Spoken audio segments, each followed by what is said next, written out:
the cosmic energy everywhere which sustains everything. That energy, cosmic energy, is called as prana. Prana, which sustains everything. And that prana gives the motion for everything. Everything in the universe is in motion. Our planetary systems are in motion. Entire cosmos is in motion. What gives the energy for the everything to move is called as prana. And the main, it applies to that prana, meaning applies to the God. In the scriptures talks that prana as the Prana Narayana. That prana is called as Prana Narayana. The second application of that one, it goes to the Hanuman. Hanuman, the second one, who gives the motion.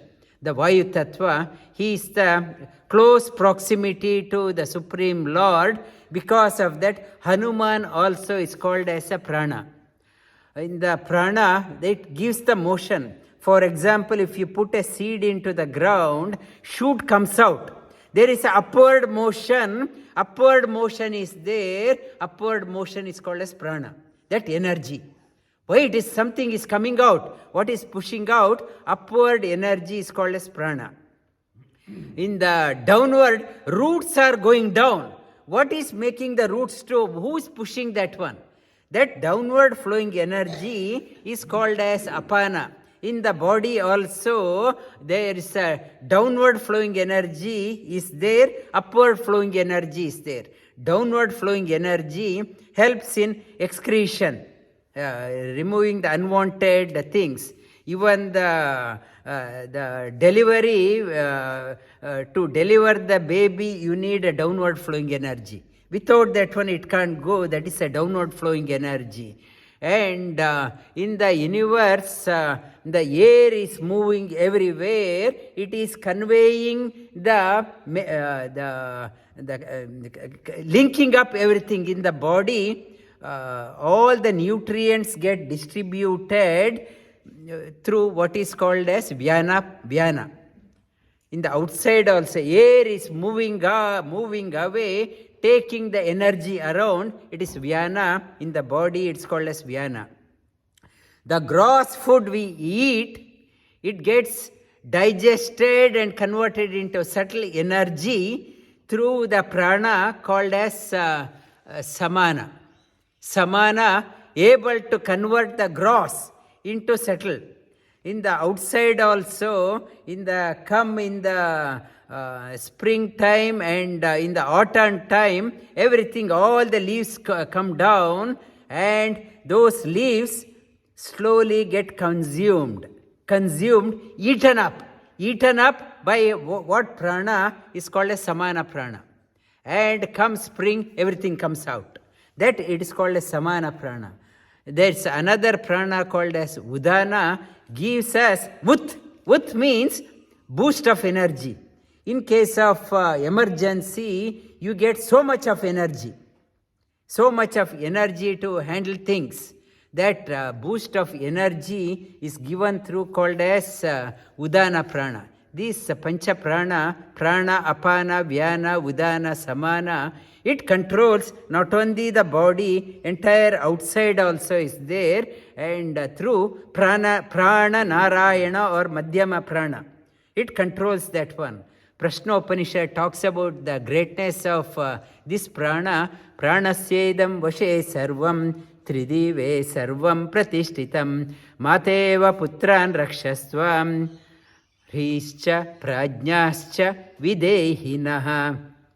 It talks about this prana, everywhere is there. It is nourishing us and nourishing everything. Like a mother is nourishing the small baby, it is looking after us, giving us śrīśca prajñāṃ, gives us the prosperity, gives us the good mind because of that prana. The prana, and the prana, for example, yesterday was Ekadashi, and Ekadashi, when you start fasting, and mind also become. That day you can't think. And in Chandogya Upanishad comes out a story, and he wanted to know what is prana. And Uddalaka told his son, Shvetaketu, and you fast for, it's 1 week, no food, but only water. He said 1 month. 1 month only on that one. Earlier he was boasting that he knew all the Vedas, everything he knew. He asked him to fast. Then father asked him after that, he was drinking only water, and asked him to repeat that mantra. He said, I can't. I don't remember. The food gives the prajñā. The right food, last week I touched upon, if you want a right food, the food has to be there to illumine. That is why in all the gurukuls, they make the students to weaken the body so that it declutches, like resetting the engine. In the resetting the engine, whatever wrong connection has been established, disengage. Then through reconnect. It helps in memorizing the improving the memory. And in the doing the asana and pranayama, they are linked together. You can't master the asana without a pranayama. To do the proper pranayama, you should know how to do the asana.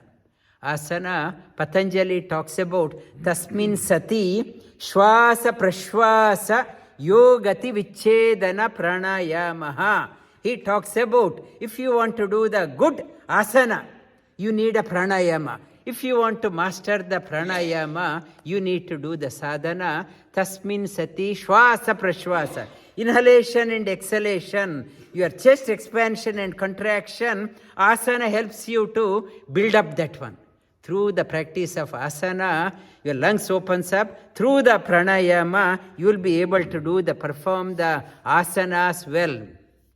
Patanjali talks further, bahyabhyantara stambha vritti kala desha samaya paridrishte dirgha sukshmaha. He talks about the pranayama. You should do the pranayama, and how long you have to hold. You have to able to, he talks about 3 types. He talks about desha, kala, samaya. According to the place where you are doing the asana. What time of the day you are doing the asana. And how much time you have with you. Accordingly, you should be able to manipulate your breathing. Desha, kala, samaya. The time of the day, what is it, a midday? Midday and in the early morning, you can't do the same. What he is talking about, in the morning time, the length of the breath should be different, or holding is different, afternoon is different, evening is different. Evening time after the exhausting day, you can't make people to do the deep asana. Desha and the place where you are doing, in some places like Badri, when you are doing, many asanas, many pranayamas comes naturally. Some places, because of the vibration there, divine vibration, some things comes naturally. And some places you can't do. If it is a very dirty place, a stinking place, you can't do. Doing the practice, desha, kala, samaya, and hold that one, and dirgha sukshma, lengthen or reduce, whether inhalation or holding or exhalation, according to the situation.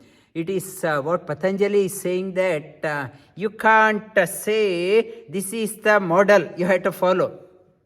You have to follow this model. This is the routine you have given. Like what they do it in the gym and all. They don't care. This is the routine. They hit their recorder, start. It says not that way. You have to do, for example, you are coming, I ask you to come to the face-to-face. face to face, you can do, under the teacher's observation, you can do longer. But people logging in from home, they can't do. They can't do. Environment is different. Disturbance is there. Cooker is running and stove is running, phone is ringing. Desha kala, you have to find the right place to practice. When the opportunity is there, go extra mile for practice. Yes, it's cold. Yes, it is far away. Yes, people go to Himalayas for practicing. You have to, that's a sign of a seeker. You have to go extra mile to learn, practice. Desha kala samaya paridrishto dirgha sukshmaha.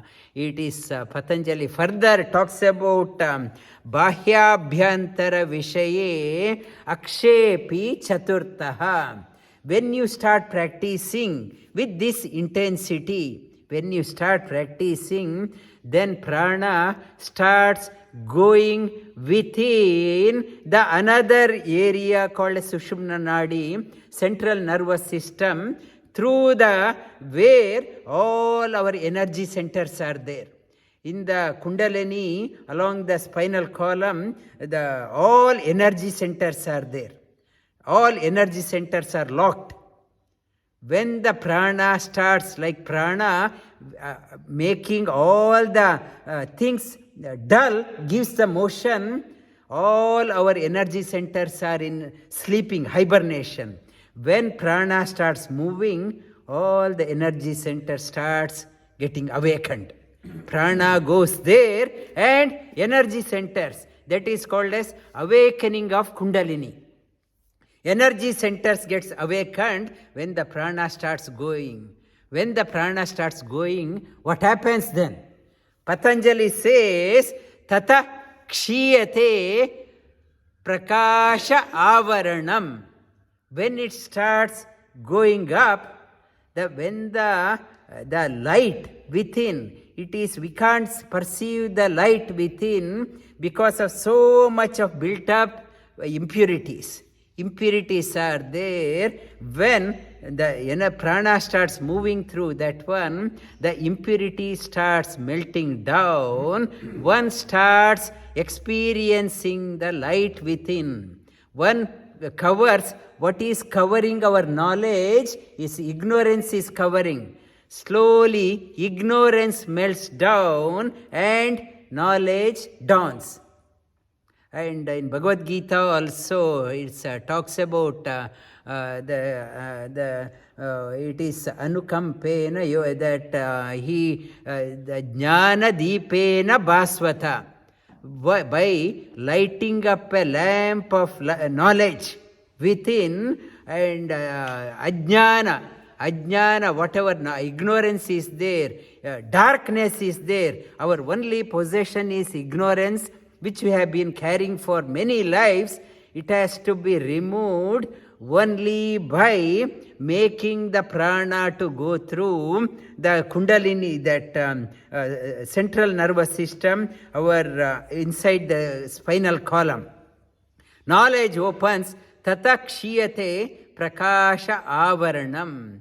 When the prakasha, the ignorance starts melting and one sees the light, then dharanastu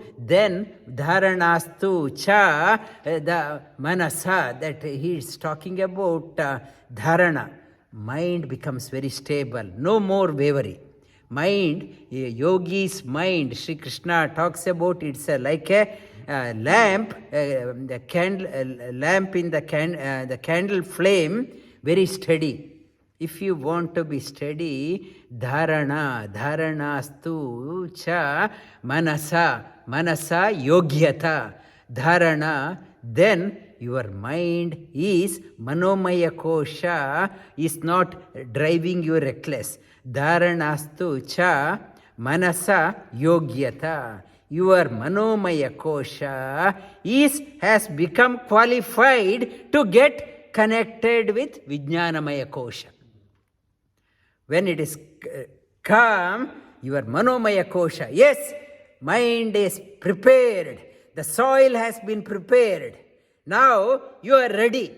The Manomaya Kosha is ready to get connected to the Vijnanamaya Kosha. That is the message from Patanjali Yoga Sutra, and I am linking from Upanishad and Bhagavad Gita also.